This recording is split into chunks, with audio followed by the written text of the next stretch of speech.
दर्दनाक घटना हुई है। बोन एंड जॉइंट हॉस्पिटल जो है हमारा, उसके अपर फ्लोर में आग लगी।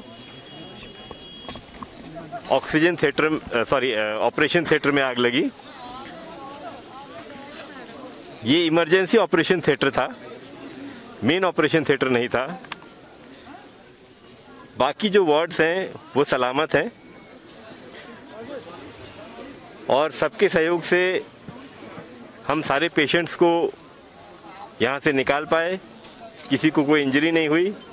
यहाँ के जो आम आदमी हैं, हमारे हॉस्पिटल के जो स्टाफ थे, बिल्कुल ठीक टाइम पर फायर ब्रिगेड भी आई।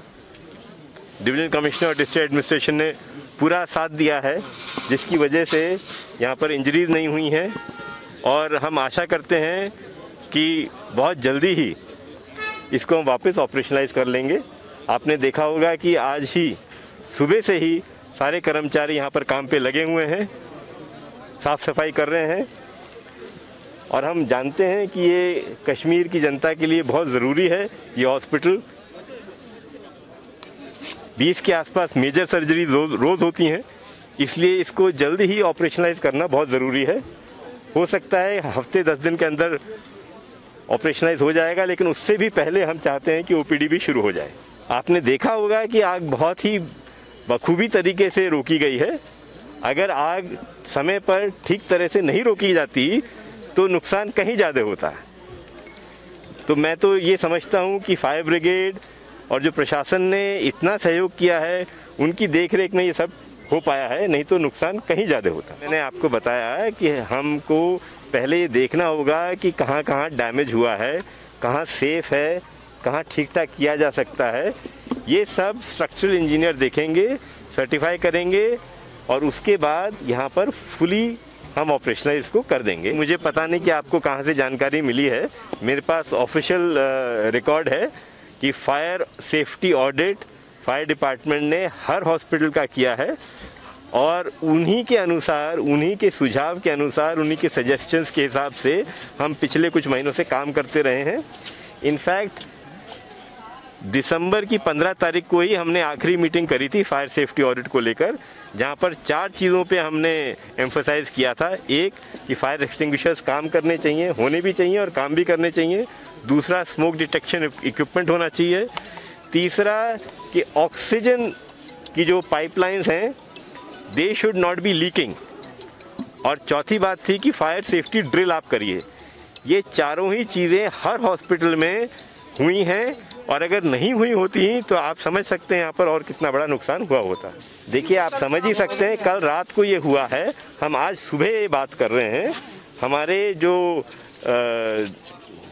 डॉक्टर्स हैं बहुत ही दक्ष हैं, बहुत ही काबिल लोग हैं।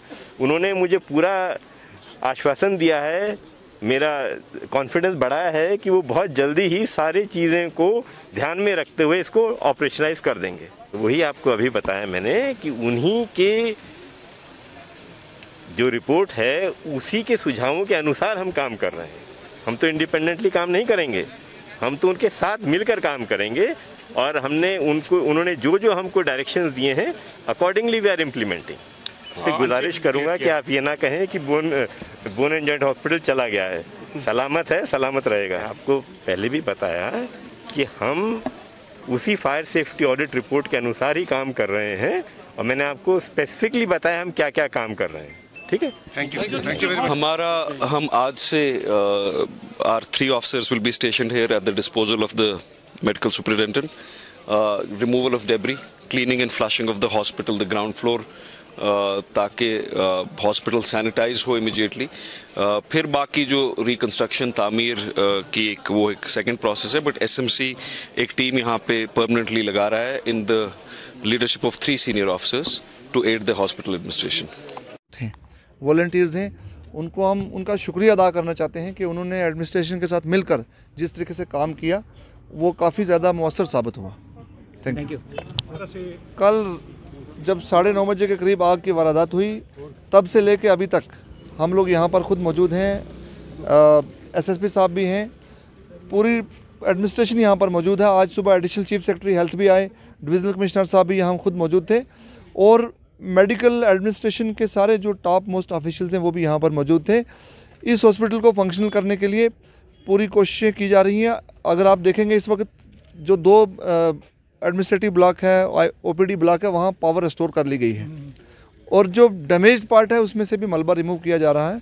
तो जहाँ तक आपने सवाल पूछा है कि कब तक ऑपरेशन थिएटर को वापस फंक्शनल किया जाएगा, इस हॉस्पिटल को मिनिमम पॉसिबल टाइम में, जैसे एडिशनल चीफ सेक्रेटरी साहब ने बोला, हफ्ते 10 दिन के अंदर अंदर दोबारा से इसको चालू कर लिया जाएगा।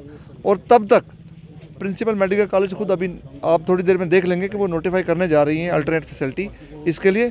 लेकिन बेसिक सर्विसेज चाहिए हॉस्पिटल को चलाने के लिए, उन पर काम इस वक्त चल रहा है और उनको इमीडिएटली रेस्टोर करने की कोशिश की जा रही है। तो अभी कुछ पता चला कि आग की वारदात कैसे हुई है? देखिए, आग की वारदात जो हुई उसका काज क्या है वो अभी अंडर इन्वेस्टिगेशन है। जैसे ही इन्वेस्टिगेशन कंप्लीट होगी उसका जो काज है वो आपके साथ साझा किया जाएगा।